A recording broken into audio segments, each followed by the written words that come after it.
I would like to call the Committee on Ordinances, Elections, Legislative Matters to order at 7 o'clock. I have one piece of business to bring out tonight from the docket of November 22nd, 2016. I entertain a motion to adopt the following ordinance. Be it ordained by the Municipal Council of the City of Attleboro that Section 10-5.2A of the revised ordinances of the City of Attleboro be amended by deleting the section regarding Beagle Club Road and replacing it with the following. Beagle Club Road, both sides of the entire street, including the cul-de-sac. Second. Thank you, Vice President Denley. All right, so we had the public hearing on this last week, and I know that we've all received a lot of calls, had conversations with neighbors, not just on Beagle Club Road, but surrounding neighborhoods as well.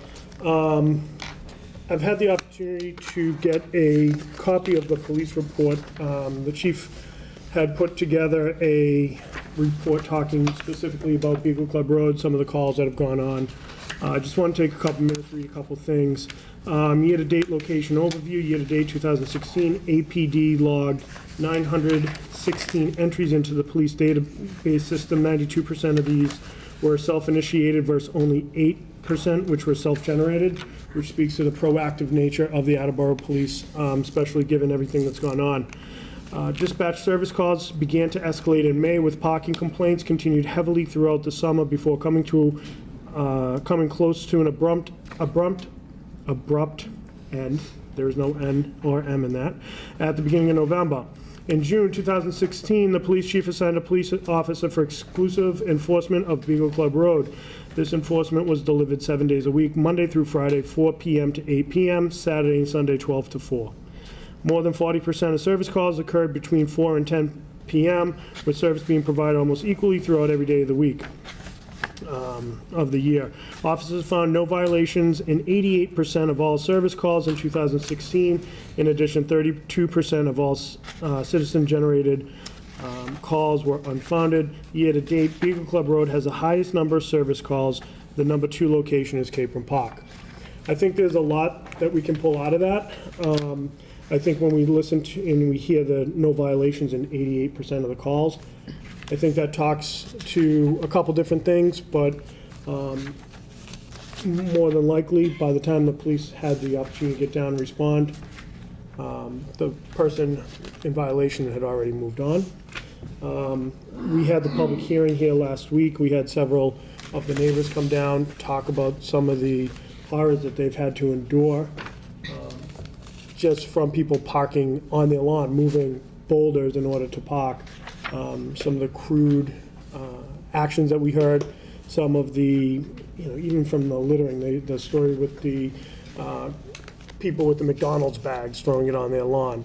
I think this has been going on for some time, and I think that I want to get on this and really start to move this one forward so we can figure out, I think now there's probably not much of an issue there.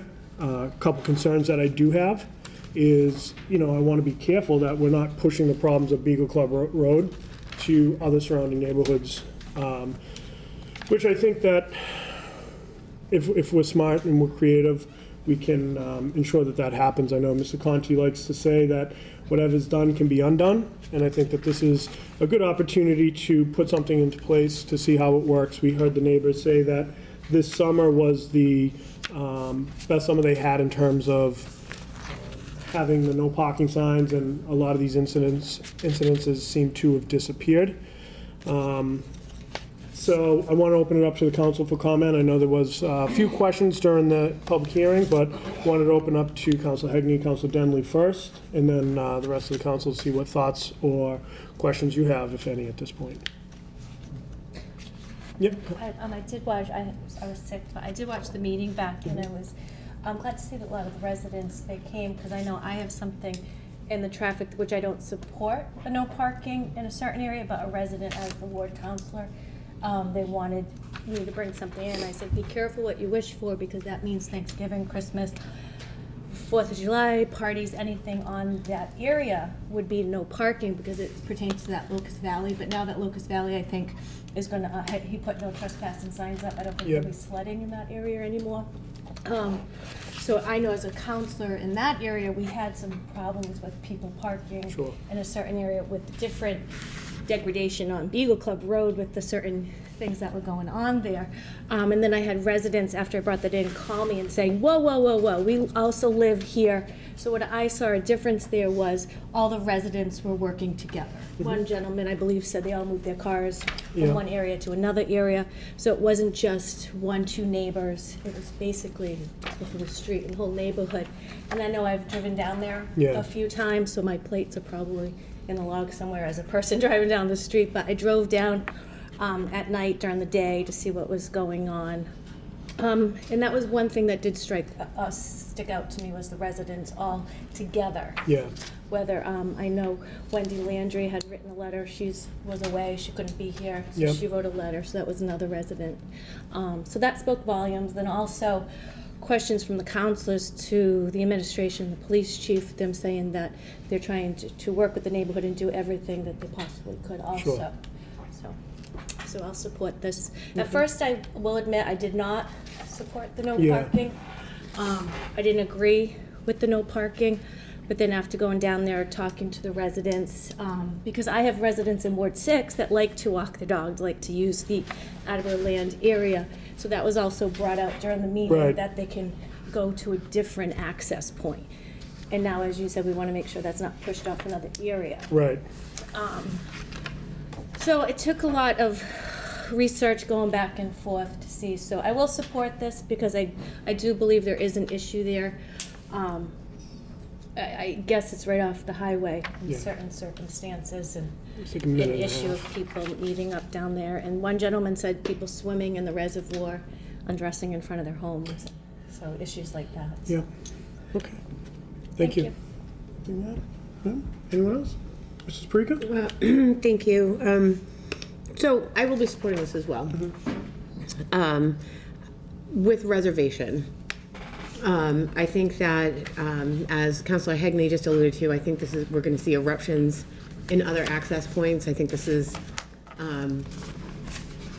something that I see happening in other locations that we will have to address as we move further on down the road.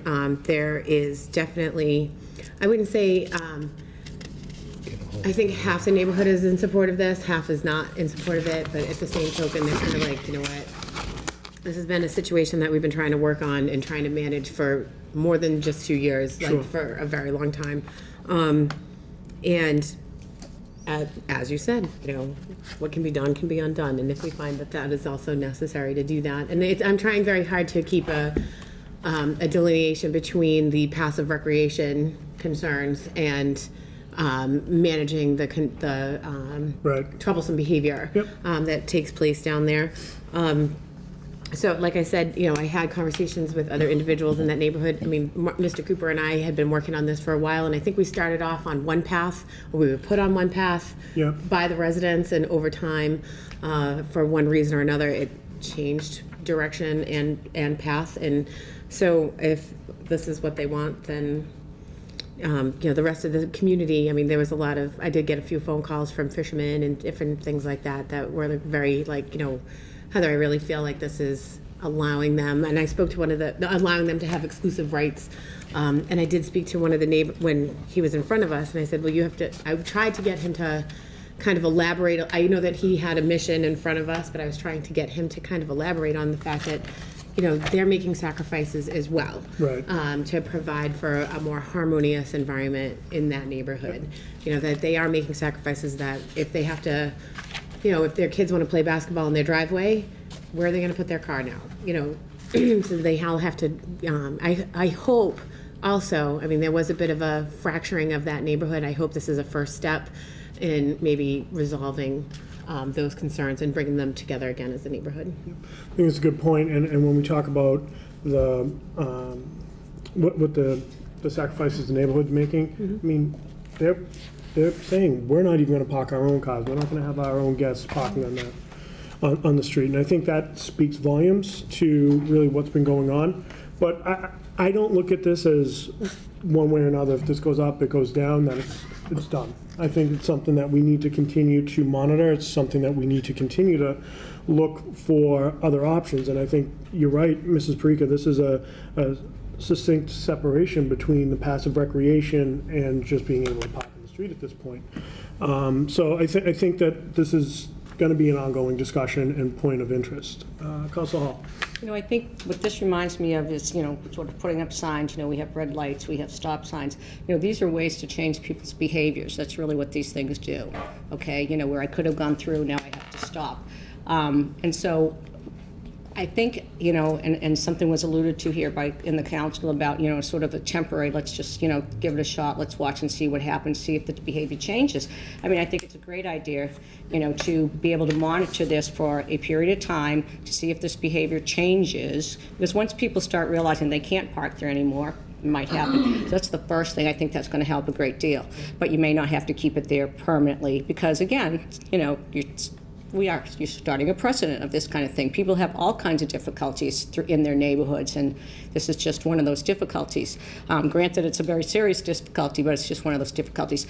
The other thing is, I think it's very important that we don't shove this stuff onto another neighborhood, that we find a place where that is an access place that isn't abutting upon people the best we can, and say, and really promote that. So there's ways of deterring behavior, and then there's ways of promoting behavior. And I think by finding a place that's a good place that doesn't abut up and doesn't bother anybody, we should start promoting that and driving people to do it. They may not like that. They might say, hey, listen, I used to be able to just walk down the road. But the bottom line is you still get to do what you wanted to do in the first place. You might have to just do a little bit different. So, I'm always looking for a compromise, and I think that's a great compromise if we sort of move in those directions. Sure. Thank you. Ms. Reynolds. So unfortunately, I will not be voting for this, and mostly because I did receive a lot of phone calls, and my Facebook PM message went off the charts. And I think I mentioned this to a few people as well, is that it reminds me of different farms that we had here in North Attleboro and Attleboro, and then new developments coming in. And they built new houses and whatnot, and then said, well, the farm was making noise, or the animals smelled, or the chickens were waking them in the morning, and, the farm was there first. I even mentioned myself having moved down into the South Attleboro neighborhood, and when I was looking for a house, there was one that I did like, and it abutted Lee's Pond. And, I thought it would be great for my two boys, and, I was a single mom, and wouldn't this be super? And they could just climb over the fence and be there, and, and I drove around the neighborhood and realized, I don't know if I want to live right next to Lee's Pond. As much as I loved it, there was a lot going on all day, every day. People were parking in front of the house. They were parking in the parking lot. It was a lot of traffic. So I did stay in South Attleboro, but 2 streets over. So as much as I feel horrible for the people that live there, I think that there are people in that neighborhood that called me, people that live down near me, which is not right in that neighborhood, that called me, and people that live in Ward 3 that called me. And I said, okay, look, I get what you're saying, but these people are not even going to park on their own street anymore. And they said, well, that doesn't really help us. And they thought it was a little offensive that they were saying, we'll park over here on our neighbor's street. So, get off of my street, but park on my neighbor's street, so, which is obviously what they might do when they have a party or something. So, there is an area there that could become a parking lot. I think that is something we should be looking at. I was firmly opposed to when we did the same thing to Capron Park. So that because of a few people that were being rowdy in there, we closed it down to all of the surrounding people that walked their dogs, and there was a lot of animosity about that. And I thought the mayor did a really nice job about, again, what do you do? He agrees we're harming the good people because of a few that are doing things that are inappropriate. I think we have to find ways to deal with the inappropriate. And honestly stop punishing the people that are not inappropriate. And most of the people that were inappropriate were from out of town. So now we're punishing the people that pay taxes, live here, send their kids to school here and everything else. I just can't do it. I understand, I think it's awful what they have to go through, but I just think we're setting a poor precedence. We did it with Capron, now we're doing it here, and I just don't think it's the right answer. It's not the solution. Thank you. For me, that's. Sure. Council, I'm a little slightly scatterbrained this evening. I just had one follow-up question. Yeah. That you don't have to answer tonight, but perhaps you could enlighten us for the vote next week. There was significant police presence and support and enforcement in that neighborhood during that time frame where there was no parking on the street. What's the plan going forward? I'm quite confident that we won't be able to have a presence as, 7 days a week for at least 4 hours at any given time during the day. Yep. So what's the proposed enforcement? I have a meeting with Chief Hegney next week before Tuesday, so I can certainly come Tuesday prepared with that. Excellent, thank So you. thank you. Yep. Thank you. I know when I watched the meeting too, there happened to be 2 reserve officers, which we didn't have to pay for the overtime, that were down there at the time. At the time, right. At the time, so, the enforcement will be brought up if they do put the no parking signs up. At that particular time, I think as it was stated, I think by the mayor, that it was the reserve officers Right. that were down there. Because a lot But- of people had asked questions Yeah. about that, so going forward. Yep. That brings up a point, like I've said before, is I can ask for a stop sign, but are people gonna stop? Sure. So the enforcement is, even with budgetary concerns going on, cutbacks, how calls are answered. And I always say, just because we put up a no parking sign, it might not solve the whole issue. And Councilor Reynolds even brings up more questions in my head now too. And that's why it's nice to have this Yeah. discussion between all of us. Well, this is a multi-layered, it's not as cut and dry as let's just throw up no parking signs. We run the risk of setting a precedent. We run the very real risk of pushing the problems and issues that go on. And to be quite honest, I have no doubt in my mind that these things are happening down there. And I think when we talk about that delineation between passive recreation and this piece of business, and I plan in January to really focus on the passive recreation piece of this. I just felt it was important to get this situation taken care of first.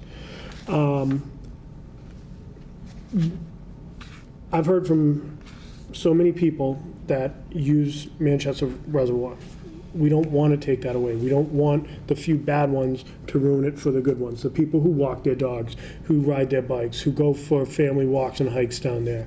But before we get to that, we need to figure out what we're doing here. We need to come up with a plan that works. As far as the reserve officers go, that was a temporary fix, and it was a great fix. I mean, I think it was creative policing. I think that it was very successful down there over that time.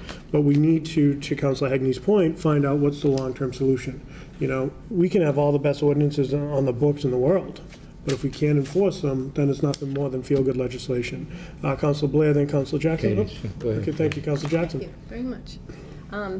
Just to, I think, maybe help answer Councilor Parek's question.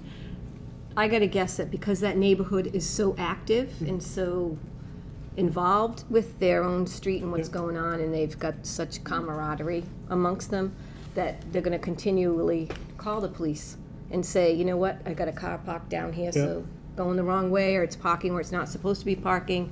And I'm pretty sure that that's probably how they're gonna deal with it, just like that's the way it's been going Sure. all the way along. Yeah, and I think that's probably going to be part of it. Again, I think it's probably going to be a multi-pronged approach, but, I have no problem. As I said, I'm sitting down with the police chief later on anyway. The other thing I'll do is I'll get a copy of the police report out to everyone so you have it to look between now and next week. All right? Councilor Blair? Just, I meet with a gentleman probably 3 times a week. I bump into him at the convenience store, and he walks that probably 5 out of 7 days a week, walks the circle down there. And he's one of the ones that picks up trash if he sees it, and he's conscious of people's rights and neighbors and whatnot. But he walks in from Clifton Street now. He says it's a little longer. I forgot, he's got it down to the number of yards longer, but it's a beautiful place evidently. I've never been there myself, and he walks it and enjoys it, and he said, you know, he will continue to use it, and he understands the problems they have there, and he will use Clifton Street. So, Him and 800 new people. huh? Him and 800 new people going to Clifton, then what happens? There's You know, that's pushing limitations it there. off to another neighborhood. Right. This is my But that is it. concern. If I might finish, I apologize. that is a right-of-way, and it's a large right-of-way going in off Clifton Street. Yep. So I know it's inconvenient for everybody. It's inconvenient for those neighbors. Don't tell me it isn't, that they can't park on their own street. And they know what they're asking for. So anything that we put on the books as an ordinance can be removed. If we find that they've moved somewhere else and we've set a precedence, maybe we gotta go back and look at it. But I honestly think we need to give the neighbors a shot to enjoy the property that they have. It's property owners' rights. If you can't enjoy the house you live in and the lot you live in because of a situation that's developed, and I agree, I think Chief Hegney said something like, and I could be wrong, but 80% of the cars they ran, the plates they ran, were not Attleboro residents. Yep. So And again, that's just. it is our watershed too. Right. I think we're losing sight of that. I mean, there's a lot of towns and cities throughout Massachusetts and the country, you can't get near a watershed. Right, right, no, that's a fair point. I think the other piece of it is this is illustrating, this conversation is illustrating the complexity of this. Again, I can't Yeah. stress enough, it's not just putting up no parking signs. I think that this is the first step. We have to continue to monitor it, we have to continue to make sure that we're not cutting off access to those who are gonna take good care of it, but to me, it's problematic that there are that many people that are out of state Yeah, that are coming in. it's To me, not- that's, it's It's not a concerning, black and white issue. I mean, It's certainly There's a lot not. of gray area here. you know, but, I think we have to try something for the residents, so that they're being so inconvenienced with their kids and their property, sure, and the right to enjoy their own property. thank you. Councilor Conti? Yes, Chairman, I'm in a quandary on this issue. On page 11 of the police report, you'll see the 50 out of 913 tags that were issued, and you'll see that there's a blend of Massachusetts and Rhode Island vehicles. It's not all Rhode Island, and of course, we can't tell whether the Massachusetts plates are from Attleboro or not. Yep. But when you talk to the chief, I've got three questions I'd like for you to ask him, please. Yep. One, for all the time that they spent on Beagle Club Road and only issued 50 tags, what's his opinion of that? The second question I want to ask is that if we close Beagle Club Road, should we also close Rock Lawn, Sentinel Hill, Wagon Lane, and Clifton? Because you know what's going to happen, and I want his opinion about that. And the third thing, he's not going to like it when you ask him this question, Wouldn't be the first time. but does the closing of parking on Beagle Club Road mean that the hoodlums have won?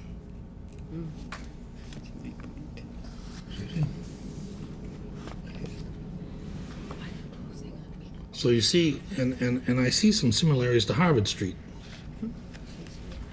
And it's not the same, it's almost like the reverse of it. Yeah. Council, Yeah, I have the floor. And Harvard Street was problematic. There were some comments made about Harvard Street that stick in my brain. Councilor Blair said that, we should be protecting neighborhoods. I remember you saying that. And it struck me, that maybe that's part of what we should be doing. So, that's why looking at Rockland, Sentinel Hill, Greenfield should be added to that list with Wagon Lane and Sentinel Hill and Clifton Street.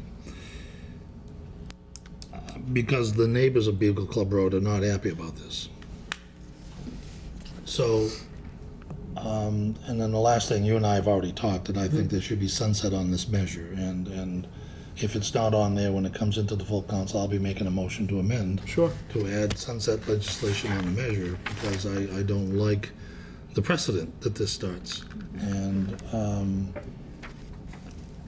I think we can end the problem by temporarily banning parking on Beagle Club Road, because the people with the Rhode Island plates are not watching this hearing. Yep. And one summer of no parking down there worked pretty good. 2 summers might do the job. Sure. But then with social media, I mean, it's much faster than the rest of us, and so once we open it back up, it could instantly flood back down there. I'm not able to predict what.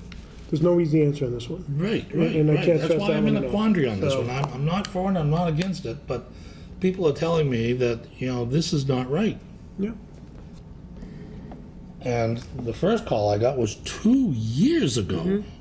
Yeah. She's got 2 large dogs, and she loves to walk them out there, and she has been, and now can't.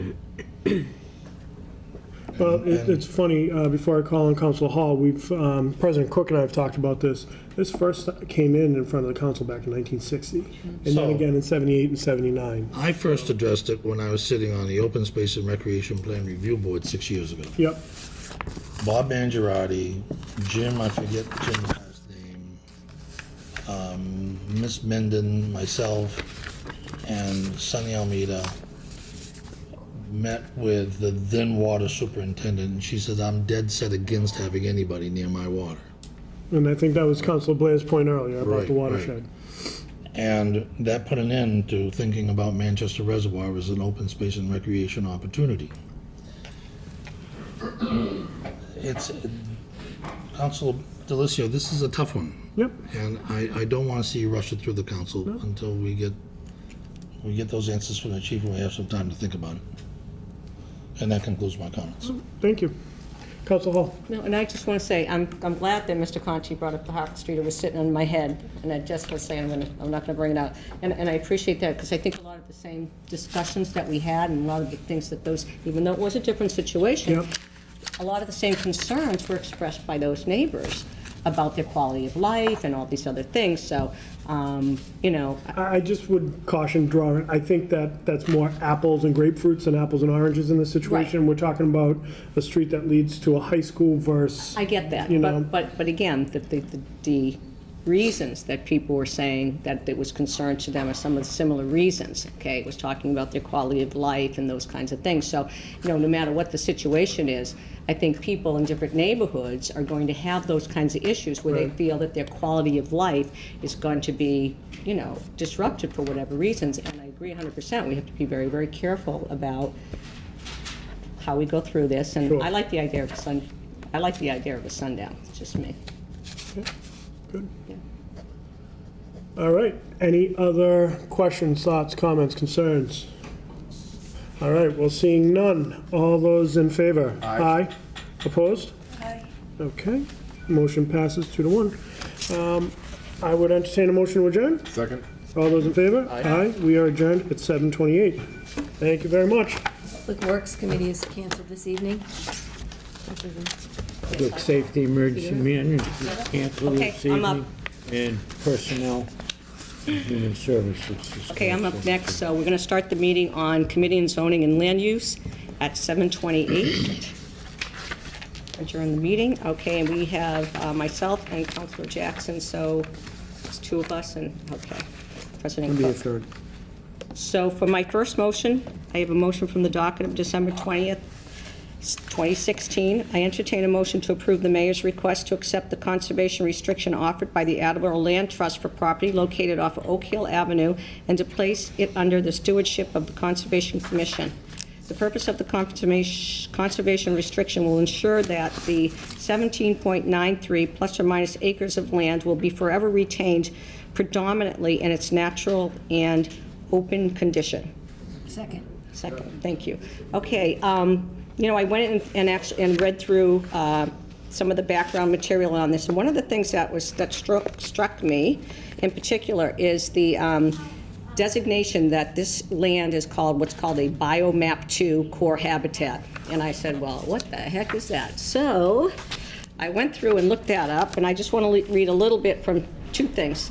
Very small paragraph from the background material, and then I want to tell you what I can't even say it, Biomap 2 core habitat really means. So it says the property consists of both upland woods and wooded swamp, both of which support a variety of vegetation as well as resident and migratory wildlife. In addition, the Commonwealth's Natural Heritage and Endangered Species Program classifies 97.7% of the land mass as Biomap 2 core habitat, and we're talking about this land here. The conservation restriction will ensure that the subject property will be forever retained predominantly as its natural and open condition. I'm going to drop down. The acquisition of this conservation restriction for conservation purposes is consistent with the goals, objectives, and actions specified in our 2009 Open Space and Recreation Plan. I'm going to drop down again. There are no outstanding municipal charges associated with the subject premises, and moreover, note that the real estate taxes will continue to be paid through June 30, 2017, even when the property is encumbered by the conservation restriction. Okay, so that's good stuff.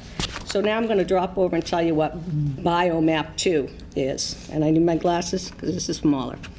The elements of biodiversity falls into one of two complementary categories: core habitat, which this land is, and critical nature landscape.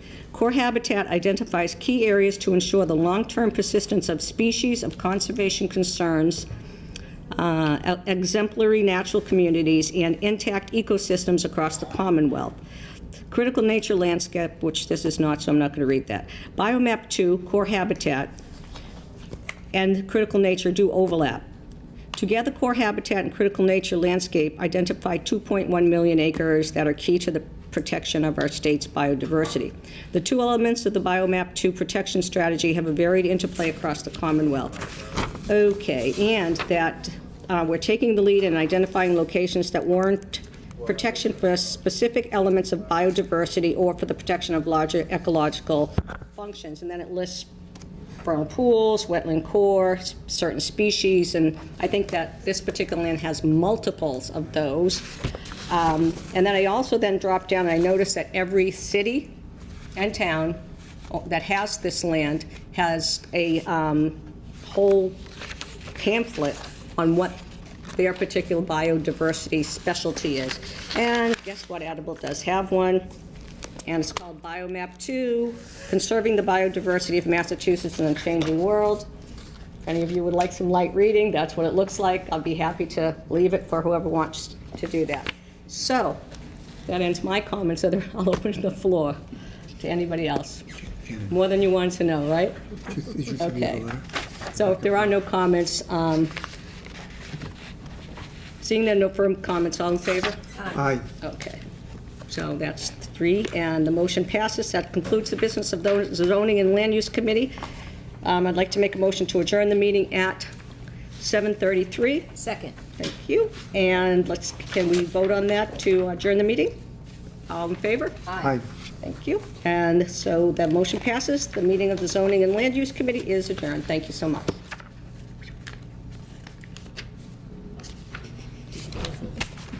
I cancel. Because we gotta do one of those. I just did that. I just froze. Wasn't I doing Be it? in the Yes, you were, Counselor. Yes, you were. I call the committee meeting for transportation and traffic to order at 7:33. I won't be voting anything out of committee tonight. My committee members are Vice President Denley and Counselor Reynolds. I just wanted to give a couple of updates and a pleasant reminder. Next week, we have public hearings relative to the installation of a stop sign at Snell and Thatcher Street, which, as I've said repeatedly, there is currently a red yield sign. This is behind Pedro's gas station, and we have to have a public hearing with regards to that, to install that stop sign, as well as one at Edgewood Avenue and Magnolia. So I won't have any discussion about those tonight. That was just a pleasant reminder about the public hearing. In addition to that, the Traffic Study Commission is, at this moment, we do have a quorum I unfortunately won't be able to be there tomorrow evening. It's my son's football banquet, so I will be with him tomorrow night. But we do have our Traffic Study Commission tomorrow night, December 14th, and after this meeting, we will be moving all of the Traffic Study Commission meetings to Monday nights instead. We've been having some slight difficulty with scheduling, so I think that'll help everybody. And I've had a couple of phone calls with regards to the complimentary new business that came down from the administration along with Beagle Club Road regarding the waiving of parking restrictions. That was referred to the Traffic Study Commission. I have the expectation there will be some vibrant discussion, and I will be waiting for them to make a recommendation to me and to this honorable body with regards to that. So it may take, this one, it will not move quite as swiftly as business coming out of Mr. Delicio's committee, but I just thought I'd give you an update on that. Any questions about that? Yes. Thank you. What's on the agenda for the do you know, the traffic For study? traffic study, I could have it printed out and given to you. Is there something you're looking for specifically? I want to keep it top. Remember, I said sometimes if there's any issues that are being holistically discussed, I want to make sure, as we talked about, making sure that they know why the business was brought in. Sure. So I can tell you that this new business, again, if we still can maintain a quorum for tomorrow evening, that would be one of the things that we're discussing. I know that you had mentioned earlier about something that had came, I don't currently have anything in my committee from you.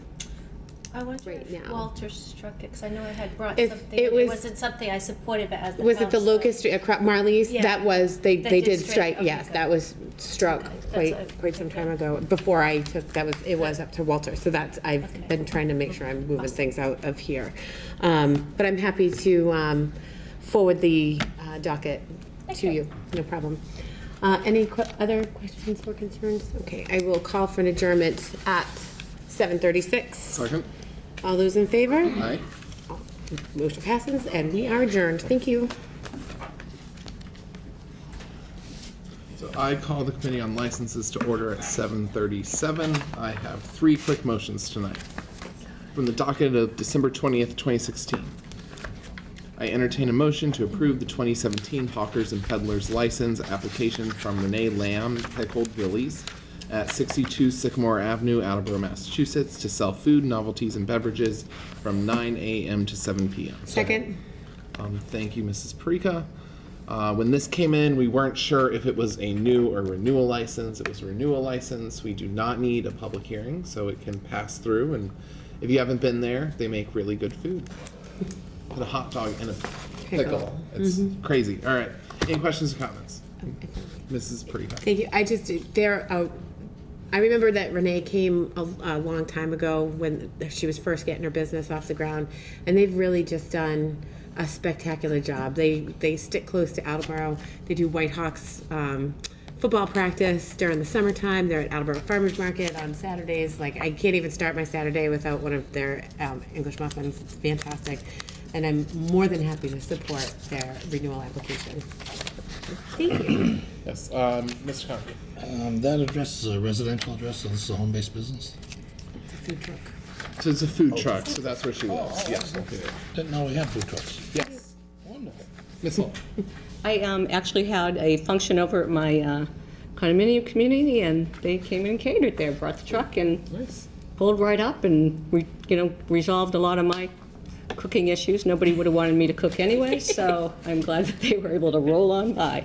So wholeheartedly support them. Oh, thank you. Any other, Miss Pigney? I could see what Councilor Conte was kind of alluding to, is because we had other, like the commercial type of vehicles not parking in the residential neighborhoods. So that, I think, don't know where was- she parks So I don't know her. what the truck looks like. I don't know where she parks it, but I'm sure if she parked it right in front of her house, all the neighbors would call us in about 2 seconds. So No, I'm something thinking tells that's me what it's he in a was garage alluding or to, something. something maybe with Yes. the residential neighborhood or business, so. All right. Any other questions or comments? Nope. All those in favor? Aye. Aye. Motion passes. From the docket of December 6, 2016, I entertain a motion to approve the petition for manhole and duct locations for from Massachusetts Electric Company requesting permission to locate manholes, wires, and ducts, including the necessary sustaining and protecting fixtures along the following public way, Preservation Way. National Grid will cross Town Road 68 feet to customer-installed pole box PB1 and sidewalk area of Preservation Way from an existing UG primary inside manhole 3 connecting single-phase primary UG conductor to PB1. Second. Thank you, Mrs. Perica. We had a public hearing on this last week, and no one spoke in opposition. Are there any questions or comments? Mr. Conti? This is to bring power to the skating rink? I believe so, yes. Because we all read about the generator failing for a short period of time. So this should fix the problem. Any other comments or questions? Seeing none, all those in favor? Aye. Aye, motion passes 3-0. And then lastly, in the docket of November 15th, 2016, I entertain a motion to approve a 2017 new automatic amusement device license application from, Demoulas. thank you, Supermarkets, Inc., doing business as Market Basket, 1200 Newport Avenue, Attleboro, Massachusetts, for 1 merry-go-round and 1 truck. Second. Thank you. This nice gentleman from Market Basket came in last week for the silliness of a couple coin-operated machines, but he won't have to do it again because once we pass this new application, renewal applications do not require public hearings. Just a little kink in our ordinances. Any questions or comments? Mr. DeLucia. I'm glad to hear you say kink in the ordinances. I think it's foolish and It's silly. I'm strongly considering entering new business next week to take care of that. It's foolish because how many times do we have someone come in for a little rocket that a kid rides? They get up there, there's no one, coming out to speak in favor or against it. It's a waste of time, it's a waste of money, it's a waste of our time, it's a waste of their time. So I think I'll be introducing new business to get rid of that. Agreed. And seeing as how we can't speak outside of these chambers, I'd love to co-sponsor that with you if you'd allow me to. Absolutely. Yes, all right. Well, thank you. So we went through the Dog and Pony Show. I hope we're going to give them their amusement license. Any questions or comments? Seeing none. All those in favor? Aye. Aye. Motion passes. Just one quick announcement. I spoke to the clerk's office, and I believe we have one last amusement device license coming in late. So I'm going to work on that and see how I can bring it in. But other than that, I believe all licenses for 2017 will be issued after this. So seeing as how that is done, I move to adjourn. Second. All those in favor? Aye. Aye. We are adjourned at 7:42. Thank you, everyone. I'd like to call the Committee on Budget and Appropriations to order at 7:42 p.m. From the docket of December 20th, 2016, I entertain a motion to approve the the mayor's request to transfer $459,250 from account 3539-599000 other financing uses to account 8455G4-499000. Thank you. For the backup, as it was read in the communication, hopefully everybody did get the memo from Deborah Gould, City Auditor, on the EOEEA grant Wilmot project. As you may recall, on June 7th, 2016, as an emergency measure, the Honorable Municipal Council voted to appropriate $459,250 from the Stabilization Fund to fund 3539 EOEEA Wilmart. This vote provided the city with the ability to participate in the Commonwealth's Executive Office of Energy and Environmental Affairs Local Acquisition for Natural Diversity (land grant). You may also recall that the city received a donation of $151,040 from Massachusetts Audubon Society towards the project, which stipulated that upon completion, the project funds not needed for the project would be returned to the Massachusetts Audubon Society. The Office of the City Auditor has been informed by the Director of Planning and Development that all of the required elements of the project required by the land grant have been achieved and that all liabilities have been paid. In addition, the city has received payment from the Commonwealth for the elements of the project that were eligible for reimbursement from the land grant. The balance of the project was paid for from the donated funds. At this time, I respectfully request that a communication be forwarded to the Honorable Municipal Council, as I stated in the motion.